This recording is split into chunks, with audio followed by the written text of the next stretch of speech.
Hello everyone, welcome back to my YouTube channel. আজি এই ভিডিওটোত এটা ইম্পৰ্টেন্ট টপিক ডিসকাস কৰিম আৰু হেতু হৈছে আনসিন প্যাসেজ। এটা বহুত ষ্টুডেন্টৰ এটো প্ৰবলেম থাকে যে আনসিন প্যাসেজটো সলভ কেনে কৰিম আৰু তাতোকৈ ডাঙৰ প্ৰবলেমটো হ'ল যে আনসিন প্যাসেজৰ টাইম মেনেজমেন্টটো নহয়। তো এই দুটা বিষয়ত মই এই ভিডিওটো ডিসকাস কৰি দিম যাৰ পৰা নেকি তোমালোকে আনসিন প্যাসেজ কম সময়ৰ ভিতৰতে কৰিব পাৰিবা লগতে ইফেক্টিভ ৱেত কৰিব পাৰিবা যত তোমালোকে 10 আউট অফ 10 স্কোৰ কৰিব পাৰিবা। গতিকে ভিডিওটো শেষলৈকে চোৱা। গতিকে তোমালোকে আনসিন প্যাসেজৰ ওপৰত যিমান ডাউট আছে সেই এটা ভিডিওতে তোমালোকৰ গোটেইখিনি ক্লিয়াৰ হৈ যাব। গতিকে বেছি পলম নকৰাকে আহা ভিডিওটো ষ্টাৰ্ট। ভিডিওটো আৰম্ভণি কৰাৰ আগতে মই তোমালোকক এটা কথা কৈ দিব বিচাৰো যে আনসিন প্যাসেজটো তোমালোকে কৰিব যাওতে প্ৰথমতে কিখিনি কথা মনত ৰাখিবা। ঠিক আছে? তো আমি প্ৰথমতে যোনটো ভুল কৰো সেই ভুলটো কি যে আমি আনসিন প্যাসেজটো আগতে পঢ়ো। তো প্ৰথম যোনটো কাম তোমালোকে কৰিবা do not read the passage. প্যাসেজটো কেতিয়াও আগতে নপঢ়িবা। আগতে কি কৰিবা read all the questions very carefully. যিখিনি questions তোমালোকক দিয়া আছে এই questions খিনি পঢ়া। questions খিনি পঢ়াৰ পিছত underline keywords আন্ডারলাইন করা কিওয়ার্ডস খিনি আন্ডারলাইন করা যোনখিনি মেইন পয়েন্টস থাকিব সেই ওয়ার্ডত সেই কোয়েশ্চনটোত সেই ওয়ার্ডস খিনি তোমালোকে আন্ডারলাইন কৰি ৰখা। ঠিক আছে? তাৰ পিছত তোমালোকে ফাইন্ড আউট কৰা যে কোয়েশ্চনটোত কি বিচাৰিছে, why বিচাৰিছে, how বিচাৰিছে, according to the passage লিখিব দিছে নে কিবা সাজেস্ট কৰিছে নে মিনিং অফ লিখিব দিছে কোনোবা এটাৰ বস্তু বা কোনটো বস্তুক ৰেফাৰ কৰিছে। তো একচুয়ালি কোয়েশ্চনটোত কি সুধিছে তোমালোকে হেতু জানিব ট্ৰাই কৰা। তো এইখিনি বস্তু তোমালোকে ধ্যান দিয়া আৰু যোনখিনি ইম্পৰ্টেন্ট কিওয়াৰ্ডস থাকে সেই কিওয়াৰ্ডস খিনি তোমালোকে প্ৰথমতে আন্ডাৰলাইন কৰি লোৱা। তো এইটো হ'ল ফাৰ্স্ট পয়েন্ট।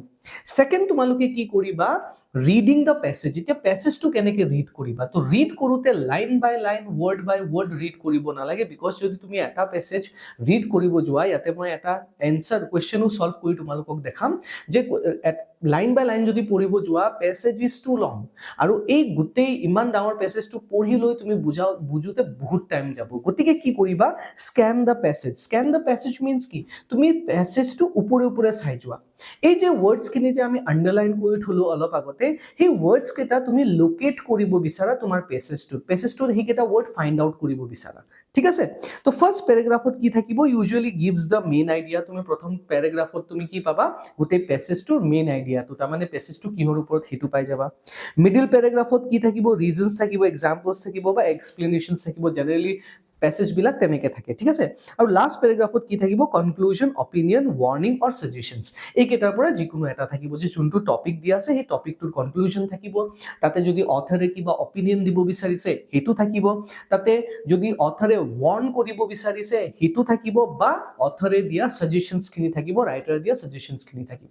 গতিকে তোমালোকে অ্যাকৰ্ডিং টু দ্যাট তোমালোকে কোয়েশ্চনৰ পৰা কি কৰিব লাগিব ফাইন্ড আউট কৰিব লাগিব। কোয়েশ্চনটো পঢ়ি কোনখিনি পাৰ্টত মোৰ এই কোয়েশ্চনটোৰ এনসাৰ থাকিব পাৰে তোমালোকে আইডিয়া কৰিব লাগিব। তো একদম বিগিনিং ইন্ট্ৰোডাকশনস খিনি থাকিব যিকোনো টপিকৰ। সেকেন্ড প্যাৰাগ্ৰাফত আমি কি পাম ৰিজনস উইথ এক্সাম্পলস সেইখিনি পাম আৰু থাৰ্ড প্যাৰাগ্ৰাফত ৰাইটাৰে নিজৰ অপিনিয়নটো দিব, সাজেশনস দিব বা আমাক ওয়াৰ্ন কৰিব এইবিলাক থাকিব। গতিকে তোমালোকে প্যাসেজটো পঢ়োতে কি কৰিবা যে স্ক্যান কৰি যাবা, ওপৰে ওপৰে পঢ়ি যাবা, পঢ়ি সেই ওয়াৰ্ডস কেটা ফাইন্ড আউট কৰা। নেক্সট কি কৰিবা এতিয়া আমি কোয়েশ্চনৰ এনসাৰটো বাৰু আমি কোয়েশ্চনটো পঢ়িলো বুজিলো আমি ওয়াৰ্ডস কেটা লোকেট কৰিলো প্যাসেজটোত। এতিয়া আমি এনসাৰটো কেনেকে লিখিম? তো এনসাৰটো লিখাৰ ফাৰ্স্ট টপিকটো হ'ল কপি দি আইডিয়া। তোমালোকে আইডিয়াটো কপি কৰা। ওকে, যোনখিনি সেন্টেন্সটোত লিখা কথা আছে সেই কথাখিনি তোমালোকে কপি কৰা। কেনেকে কপি কৰিবা? নট দ্য সেন্টেন্স, এন্টায়াৰ সেন্টেন্সটোত কিছুমান ষ্টুডেন্টে লিখি দিয়ে এক্স্যাক্টলি যেনেকে প্যাসেজটো থাকে তোমালোকে সেই প্যাসেজটোত এক্স্যাক্টলি সেন্টেন্সটো লিখিবা। তাতে কি কৰিবা চেঞ্জ ওয়াৰ্ডস স্লাইটলি, কেইটামান ওয়াৰ্ডস ইফাল ইফাল কৰি দিয়া। যদি তোমালোকে অল্টাৰনেট ওয়াৰ্ডৰ মিনিং জানা বা বেলেগ এটা ওয়াৰ্ড যদি জানা, সিনোনিম যদি জানা তোমালোকে হেতু ইউজ কৰি দিয়া। সামটাইমস কি কৰিব পাৰা তোমাৰ সেন্টেন্সটো একে আছে কিন্তু ডিফাৰেন্ট বনাব কাৰণে তোমালোকে এক্টিভ ভয়েসত যদি আছে সেন্টেন্সটো তুমি পেসিভ ভয়েসত লিখা। ঠিক আছে? ডাইরেক্ট নেৰেশনত আছে যদি ইনডাইৰেক্ট নেৰেশনত কৰি দিয়া। তো এনেকেও সেন্টেন্সটো তোমালোকে মডিফাই কৰিব পাৰিবা exactly same without changing anything. Okay, just তুমি সেন্টেন্সটো একেটালৈকে কনভার্ট কৰি দিয়া। নেক্সট কি কৰিবা তোমাৰ এনসাৰটো শৰ্ট হ'ব লাগিব আৰু ডাইৰেক্ট এনসাৰস হ'ব লাগিব। ইয়াতে মনত ৰাখা যে আমাৰ যেনেকে prose questions 2 marks questions এটা আমি কিহত লিখিব লাগে 30 to 40 words ভিতৰত লিখিব লাগে নহয় জানো ইয়াতে কিন্তু তোমালোকে 30 to 40 words ভিতৰত লিখিব দৰকাৰ নাই many of you might have a question K 2 marks question এটা দিছে কিন্তু প্যাসেজটোত মাত্ৰ এটা লাইন আছে বা দুটা লাইন আছে it is more than enough হি এটা বা দুটা লাইনে enough হিখিনিয়ে তোমালোকে এনসাৰটোত লিখিব লাগিব হেতু মনত ৰাখিবা 1 মাৰ্কছৰ কাৰণে এটা সেন্টেন্সত এনসাৰ দিবা তো তোমাৰ এনসাৰটো শৰ্ট হ'ব লাগিব প্ৰিসাইজ হ'ব লাগিব আৰু টু দা পইণ্ট হ'ব লাগিব এটো কথা তোমালোকে মনত ৰাখিবা অলৰাইট নেক্সট কি কৰিবা টাইম মেনেজমেন্ট এটা বহুত ষ্টুডেন্টৰ প্ৰবলেম হয় যে প্যাসেজটো পঢ়োতে টাইম মেনেজ নহয় তো অলৱেজ মনত ৰাখা এটা প্যাসেজত ম্যাক্সিমাম তোমালোকে 10 to 12 মিনিটস হে দিব লাগিব তো 10 to 12 মিনিটস তোমালোকে এলট কৰি থৈ দিয়া সো দ্যাট প্যাসেজটো তোমালোকে এইখিনি সময়ৰ ভিতৰত কমপ্লিট কৰিব পাৰা next hall don't get struck on one question এটা কোৱেশ্চনতে লাগি নাথাকিবা সাপোজ কোনোবা এটা কোৱেশ্চন প্যাসেজত পালা যোনটো নেকি তুমি এনসাৰটো উলাব পৰা নাই সো তাতে তোমালোকে লাগি বহি নাথাকিবা you move on to the next কোৱেশ্চনটো কৰা নেক্সট কোৱেশ্চনটো সলভ কৰিলা তাৰ পিছত নেক্সট কোৱেশ্চনত যোৱা যেতিয়া গোটেইখিনি শেষ হৈ যাব at the end again come back to the that question hey question holo ako ঘুরি আহা then try to solve it tar bisot solve koribo try kora next if confused jodi confuse hoi jua tetia ki koriba move ahead and back ako agbari jaba aru ঘুরি আহিবা logote questions to ako ebar koriba so these are the main tips that you must follow before you must follow during an examination while solving unseen passage okay etia moi tumaloko ketaman questions jikhini moi yate bujalu heikhini accordingly passage eta solve koratu moi dekhai diu aru ei yate juntu passage moi discuss korisu hei passage to 2025 or exam ot ahi jua passage gotike moi hetu solve kori tumalokok dekhaisu to passage to enuka asile maharana pratapor uporot enuka eta passage asile almost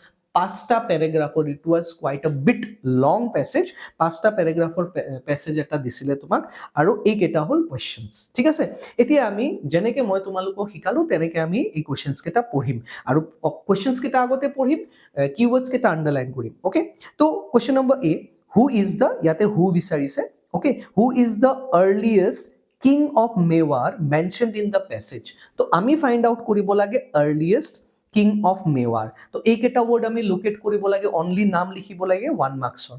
Okay. Next question to की दिसे what was Rana Kumbha's contribution to the glory of Mewar? तो आमी car बिखय लिखिबो लागिबो Rana Kumbha key लिखिबो लागिबो contribution to the glory of Mewar. Mewar और glory Rana Kumbhar contribution to. Next describe করিব দিছে the life of people of Mewar এইখিনি আমি অকমান explain কৰি লিখিব লাগিব কি ডেসক্ৰাইব কৰিম life of people of Mewar next how did the people of Mewar compensate their lack of excellent physique তো এইখিনি বস্তু আমি ফাইন্ড আউট কৰিব লাগিব মেৱাৰৰ মানুহ বিলাকে কেনেকে কম্পেনসেট কৰে কম্পেনসেট মানে পৰিপূৰ্ণ কৰে ল্যাক অফ এক্সেলেন্ট ফিজিক তেওলোকৰ ফিজিকটো খুব এক্সেলেন্ট নহয় খুব ওয়েল বিল্ট নহয় তো সেই ওয়েল বিল্ট ফিজিক নথকা সত্ত্বেও তেওঁলোকে গুড ফাইটাৰ্স আছিল ইমান কেটা এৰিয়া ৰুল কৰিছিল ঠিক আছে ইমান পাৱাৰফুল কিংডম এটা আছিল কেনেকে what does the erection of Vijaya Stambha and Kriti Stambha same fort signify তো ইয়াতে আমি signify to লিখিব লাগে যে বিজয় স্তম্ভ আৰু কৃতি স্তম্ভ যত বনাইছিলে সেই তাতে বনোৱাৰ পিছত ই একচুয়ালি কোনটো কথাক signify কৰে কোনটো কথা খুচাই তা মানে কিহৰ ই কি অৰ্থত বুজাইছে তা মানে এটা জায়গাত বনোৱা কাৰণে গতিকে আমি সিগনিফিকেন্স টু লিখিব লাগিব ইহত দুটাৰ তাৰ পিছত আমাক ভোকেবুলাৰি কোৱেশ্চন আছে ভোকেবুলাৰি কোৱেশ্চনছ মই অলপ পিছতে কেনেকৈ সলভ কৰিব লাগে হিটো দেখাই দিও গতিকে এইকেটা ওয়াৰ্ডস আমি ফাইন্ড আউট কৰো ঠিক আছে এনেকৈ আমি সেন্টেন্সটো ফাইন্ড আউট কৰো হল তো আমি যেতিয়া প্যাসেজটো সাম প্যাসেজটো আমি পঢ়ি যাওতে তোমালোকে ইয়াতে সোৱা আমি আৰ্লিয়েষ্ট কিং টু বিচাৰো তো আৰ্লিয়েষ্ট কিং সাবা যদি প্যাসেজটো ভালকে পঢ়া ফাৰ্স্ট প্যাৰাগ্ৰাফত কিন্তু কতো আৰ্লিয়েষ্ট বুলি মেনশন নাই ইয়াতে কিন্তু ফাৰ্স্টতে কি লিখা আছে মহাৰাণা প্ৰতাপ বুলি লিখা আছে ওকে তো মহাৰাণা প্ৰতাপ তো তোমালোক যদি প্যাসেজটো ভালকে পঢ়া he is not the earliest king okay earliest king টু কত আছে প্যাৰাগ্ৰাফ নম্বৰ 2ত কি আছে সোৱা the destiny of Mewar was good in the sense that bearing a row kings most of the rulers were competent besibhag rulers are competent asile this glorious tradition of the kingdom almost continued for 500 years since its establishment mane jetia Mewar dynasty to establish hoisil arambho hoisile right from the reign of Bappa Rawal ketiar pora Bappa Rawalor arambhoni pora to establish mane ki একদম যেতিয়া মেৱাৰৰ তোমাৰ ডাইনেষ্টিটো মেৱাৰৰ মানে ষ্টেটটো আৰম্ভ হৈছিলে, তো তেতিয়া ৰজা কোন আছিলে? বাপ্পা ৰাৱল। তো এষ্টাব্লিছমেণ্টৰ টাইমত ৰজা হোৱাটোৱে মানে কোন? আৰ্লিয়েষ্ট কিং, চবতছে আগৰ কিং। তো ইয়াতে এনচাৰটো আমাৰ কি হ'ব লাগিব? বাপ্পা ৰাৱল ইজ দ্য এনচাৰ। এইটো আমি ফাৰ্ষ্ট কুৱেশ্যনৰ এনচাৰ পালো। নেক্সট কুৱেশ্যনটো কি আছিলে? ৰাণা কুম্ভজ কণ্ট্ৰিবিউশ্যন। এতিয়া তোমালোকে ৰাণা কুম্ভ ইয়াতে বিচাৰা, ঠিক আছে? ৰাণা কুম্ভ চাগে ইয়াতে আছে, এইটো পেৰাগ্ৰাফতে আছে, এইটো ৰাণা কুম্ভ। Rana Kumbha had given a new stature to the kingdom through victories and development work. During his reign, literature and art also progressed extraordinarily. তো কন্ট্ৰিবিউশনৰ কথা কৈছে, তো ইয়াতে দিয়াই আছে চোৱা। During his reign, তেখেতৰ ৰাজত্ব কালত এইটো এইখিনিৰ পৰা তোমালোকৰ কি হ'ব? ৰাণা কুম্ভৰ কন্ট্ৰিবিউশন হ'ব। Rana himself was inclined towards writing and his works reverence ambience of his kingdom. এইখিনি কথা লিখিলে হৈ গ'ল। 2 মাৰ্কছৰ কাৰণে ইয়াৰ পৰা তোমালোকে লিখিবা। ওকে, তো ইয়াতে আমি পাই গ'লো কুৱেশ্যন নম্বৰ 2 এনচাৰ। এবাৰ চাওঁ আমি describe the life of people of Mewar. মেৱাৰৰ মানুহবিলাকক ডেছক্ৰাইব কৰিব দিছে 2 মাৰ্কছ। এইটো কুৱেশ্যন খুব ধুনীয়াকৈ ইয়াতে দিয়া আছে, চাবা। The lives of the people of Mewar, এইটো তাৰমানে ইয়াতে এনচাৰটো হ'ব, ঠিক আছে? এতিয়া এই গোটেই পেৰাগ্ৰাফটো answer almost must have been very peaceful prosperous during the long span of time, otherwise such extraordinary accomplishment in this fields not have been possible. ইয়াতে আমি এনচাৰটো পাই গ'লো, গতিকে ইয়াৰ পৰা আমি এনচাৰটো লিখিব পাৰিম। ওকে, নেক্সট কুৱেশ্যনটো হৈ গ'ল, what does the erection of Vijaya Stambha and Kirti Stambha. এতিয়া বিজয়া স্তম্ভা আৰু কীৰ্তি স্তম্ভাটো তোমালোকে বিচাৰা। ওকে, এইটো আছে, এইটো পেৰাগ্ৰাফত থাকিব লাগিব নিশ্চয়। তো এয়া চোৱা, ইয়াতে আমি যদি ওপৰে চাওঁ, তথাপিও আমি পাই গ'লো Vijaya Stambha which is the sample of our great ancient architecture even today was constructed in the same fort. একেটা ফৰ্টতে Kirti Stambha is standing high reflecting, এয়া ইয়াৰ পৰা হ'ব, reflecting how liberal the then administration was which allowed people from other communities and kingdoms to come and carry out construction work. এইখিনি হ'ব answer. তো ইয়াতে খুব ধুনীয়াকৈ দিয়া আছে। সিগনিফিকেন্স মানে কি? একচুৱেলি কি ৰিফ্লেক্ট কৰে? এটা জাগাতে দুটা স্তম্ভ আছিলে, সেইটোৱে কি ৰিফ্লেক্ট কৰে? তো এইটো হৈ গ'ল আমাৰ এনচাৰটো। গতিকে তোমালোকে বেছি বুজি পাব নালাগে, না কুৱেশ্যন বেছি ভালকে বুজি পাব লাগে, না তোমাৰ চেণ্টেন্সটো ভালকে বুজি পাব লাগে। জাষ্ট তোমালোকে কি ৱৰ্ডছখিনি ফাইণ্ড আউট কৰা, কি ৱৰ্ডছৰ পৰা কুৱেশ্যনত কি বিচাৰিছে, যেনেকৈ ছিগনিফাই, হাউ, হু, হোৱাট, এইবিলাক বস্তুটো তোমালোকে বুজা, আৰু সেই পেছেজটো তোমালোকে সেইখিনি বস্তু ফাইণ্ড আউট কৰিব ট্ৰাই কৰা। ওকে, আৰু লগতে আৰু এটা বস্তু মন দিয়া, ইয়াতে যোনটো ভোকেবুলাৰী দিছে, ওকে, তো এইবাৰ যোনটো ভোকেবুলাৰী আছিলে, ইয়াতে হাফ ইনটু 2 আছিলে, তাৰমানে টোটেল 1 মাৰ্কছ আছিলে। ওকে, তো 1 মাৰ্কছৰ ভোকেবুলাৰীৰ কাৰণে তোমালোকে বেছি টেনশ্যন ল'ব নালাগে। যদি এইটো নোৱাৰাও, তথাপিও তোমালোকৰ বেছি মাৰ্কছ নাযায়। ইয়াত মই ছাজেষ্ট নকৰোঁ যে তোমালোকে এইটোক স্কিপ কৰি দিয়া। ইয়াত যদি তোমালোকে বহুত টান ভাবিছা বা এইটোৰ কাৰণে ভয় কৰি আছা, তেতিয়াহ'লে তোমালোকে ভোকেবুলাৰীটো স্কিপ কৰিব পাৰা। বাট ইয়াতে মই তোমালোকক কৈ আছো যে ভোকেবুলাৰী কেনেকৈ ওলাব লাগে। ইয়াতে খুব ধুনীয়াকৈ দিয়া আছে, চোৱা, এফিচিয়েণ্ট এণ্ড কেপেবল, পেৰা 2 ইয়াৰ এনচাৰটো আছে, ঠিক আছে? তো আমি এফিচিয়েণ্ট এণ্ড কেপেবলৰ মিনিংটো আমি ফাইণ্ড আউট কৰিব লাগে।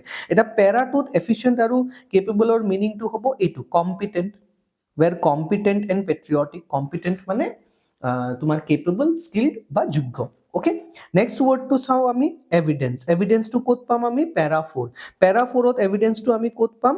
চোৱা, এইটো ৱৰ্ড চোৱা, ছেকেণ্ড লাইনতে আছে, grandeur are testimony to the fact. Fact মানে কি? সঁচা ঘটনা। টেষ্টিমনি মানে কি? এভিডেন্স, প্ৰমাণ। তো এই গ্ৰেণ্ডিয়ৰটো, ইয়াৰ মহানতাটো এটা কি হয়? টেষ্টিমনি। টেষ্টিমনি মানে হ'ল কি? এইটো এভিডেন্সকে মেইন কৰিছে, গতিকে ইয়াতে এইটো। তো ভোকেবুলাৰীত কি কৰিবা? সাপোজ ভোকেবুলাৰী যোনটো পেৰাগ্ৰাফৰ পৰা পঢ়িব দিছে, সেই সেন্টেন্সটোৰ লগত তোমালোকে ৱৰ্ডটো ৰিলেট কৰি চাবা। যদি সেই সেন্টেন্সটোৰ লগত তোমাৰ সেই ৱৰ্ডটো ফাইণ্ড আউট কৰা যেন লাগে, কোনো এটা ৱৰ্ডৰ লগত মিলা যেন লাগে, তেতিয়াহ'লে সেই ৱৰ্ডটোৱে তোমালোকে তেনেকৈ লিখি দিবা। আদাৰৱাইজ মই ছাজেষ্ট কৰোঁ যে তোমালোকে ভোকেবুলাৰীক লৈ বহুত বেছি টেনশ্যন ল'ব নালাগে। 1 বা মেক্সিমাম 2 মাৰ্কছ থাকে, তোমালোকে বাকী কুৱেশ্যন এনচাৰ্ছখিনি ছল্ভ কৰিব ট্ৰাই কৰিবা।